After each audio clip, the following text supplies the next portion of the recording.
Layer বোঝেন? Layer, প্রলেপ। যে কোনো মাটির মূর্তি যখন তৈরি করা হয় তখন দেখবেন সেখানে একের পর এক মাটির প্রলেপ দেওয়া হয়। এই প্রলেপগুলো কেন দেওয়া হয় বলুন তো?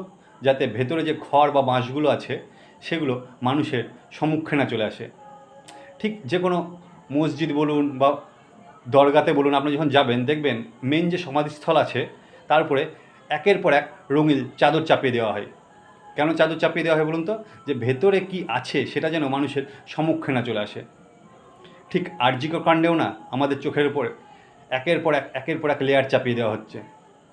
এই ধরুন সঞ্জীব ঘোষের অর্থনৈতিক দুর্নীতি, অতীতে কী করেছে এইসব নিয়ে এখন তদন্ত চলবে।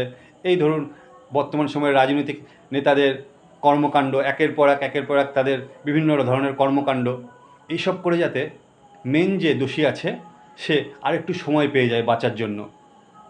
1 মাস কিন্তু হয়ে গেল, এখন পর্যন্ত কিন্তু